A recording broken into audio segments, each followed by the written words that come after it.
ஓம் சாந்தி.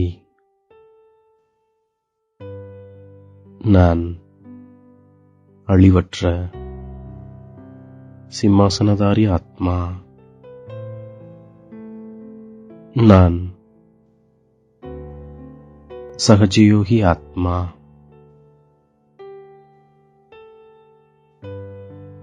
நான் என்னிடம் உள்ள சக்திகளை சரியான நேரத்தில் பயன்படுத்தும் ஆத்மா. ஆன்மீக மருத்துவர் நமக்கு ஞானம் யோகம் என்ற முதல் தரமான மிகச்சிறந்த உணவு பரிமாறுகின்றார். இந்த ஆன்மீக உணவை மட்டுமே ஒருவருக்கொருவர் பரிமாறிக்கொண்டு நாம் உபசரிப்பு செய்து கொண்டிருக்கின்றோம். ஞானம் என்ற மூன்றாவது கண் மூலம் அழிவற்ற சிம்மாசனதாரி ஆத்மா நாம் சகோதரரை பார்க்கும் முயற்சி செய்கின்றோம். சகோதரன் சகோதரன் என்று புரிந்து கொண்டு அனைவருக்கும் ஞானம் கொடுக்கின்றோம். முதலில் என்னை ஆத்மா என்று புரிந்து கொள்கின்றேன். பிறகு சகோதரர்களுக்கு புரிய வைக்கின்றேன். இந்த பழக்கத்தை உருவாக்கிக் கொள்வதால் உலக ராஜ்ய பாக்கியம் நமக்கு கிடைத்து விடுகின்றது. இந்த பழக்கத்தின் மூலம் சரீர உணர்வு நீங்கிவிடுகின்றது. மேலும் கெட்ட எண்ணங்களும் வராமல் இருக்கின்றது. மற்றவர்களுக்கு ஞானமானது அம்பு போன்று நன்றாக பதிகின்றது. ஞானம் என்ற மூன்றாவது கண்ணை தந்தை தவிர வேறு யாரும் கொடுக்க முடியாது.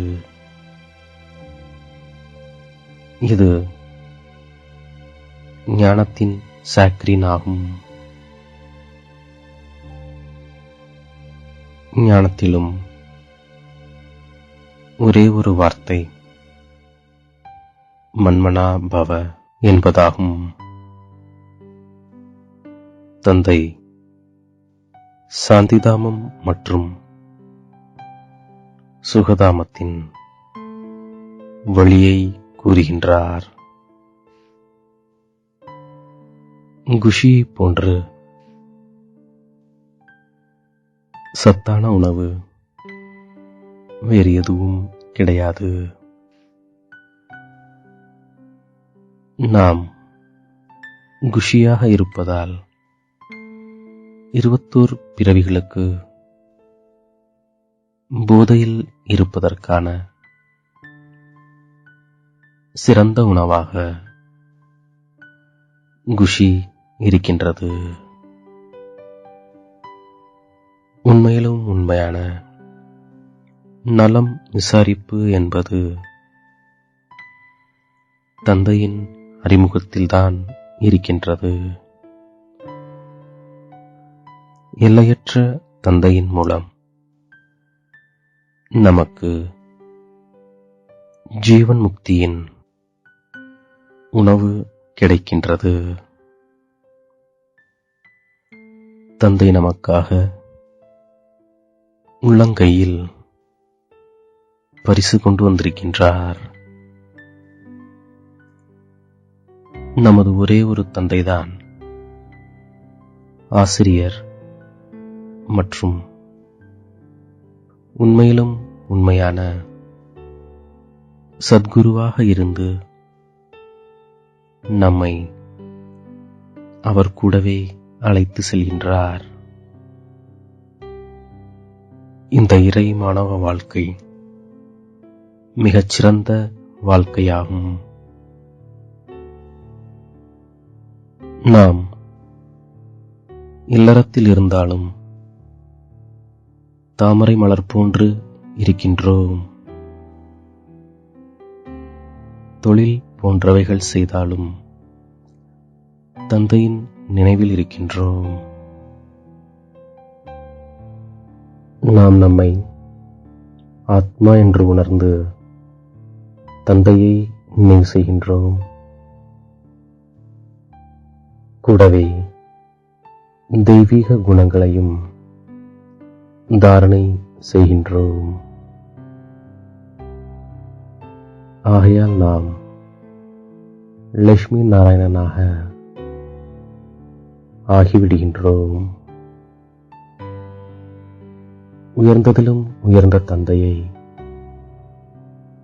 நாம் மிக அன்பாக நினைவு செய்கின்றோம். தந்தை நம்மை உலகிற்கு எஜமானர்களாக ஆக்குவதற்காக வந்திருக்கின்றார். ஆகையால் நாம் அவரை நினைவு செய்யும் பொழுது பல பிறவிகளின் பாவங்கள் அழிந்து போய்விடுகின்றன. முழு உலகமும் ஒரு பெரிய படகு ஆகும். படகோட்டி நம்மை இந்த கரையிலிருந்து அந்த கரைக்கு அழைத்து செல்கின்றார். நாம் நன்றாக முயற்சி செய்து மகாவீரர்கள் ஆகின்றோம். தந்தை வந்து குழந்தைகளுக்கு ஆன்மீக ட்ரில் கற்றுக் கொடுக்கின்றார். நினைவின் மூலம்தான் நமது கரைகள் நீங்குகின்றது. தந்தை குழந்தைகளுக்கு சேவை செய்து கொண்டிருக்கின்றார். நமக்கும் சேவை செய்வதற்கான தைரியத்தை கொடுக்கின்றார். இந்த ஆன்மீக ஞானம் ஒரே ஒரு முறைதான் பிராமண குழந்தைகளாகிய நமக்கு கிடைக்கின்றது. நாம் இப்போது ஆன்மீக யாத்திரையில் இருக்கின்றோம். நாம் நினைவின் மூலம்தான் தமோ பிரதானத்திலிருந்து சதோ பிரதானமாகி சதோ பிரதானமான உலகிற்கு எஜமானர்களாக ஆகிவிடுகின்றோம். தந்தை அதிசயமானவர் எனில் அவருடைய ஞானமும் அதிசயமானதாக இருக்கின்றது. எவ்வாறு தந்தை குழந்தைகளுக்கு ஆன்மீக சேவை செய்ய வந்திருக்கிறாரோ அதே போன்று தந்தையை பின்பற்றி ஆன்மீக சேவை செய்கின்றேன். நான் தந்தையின் கட்டளைப்படி நடந்து குஷி என்ற சத்தான உணவு சாப்பிடுகின்றேன் மற்றும் பரிமாறுகின்றேன்.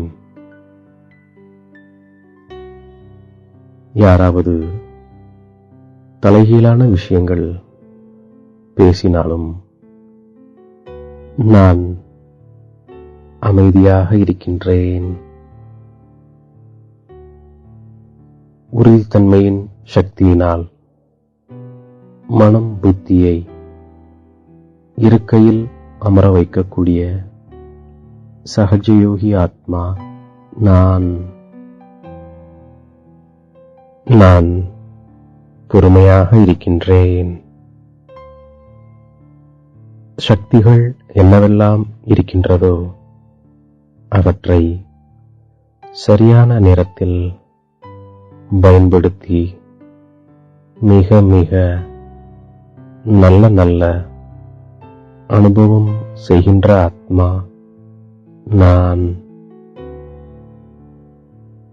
என்னை தேடி கண்டெடுத்த இனிமையிலும் இனிமையான தாயும் தந்தையுமாகிய பாப் தாதாவிற்கு கோடான கோடி நமஸ்காரங்கள். ஓம் சாந்தி.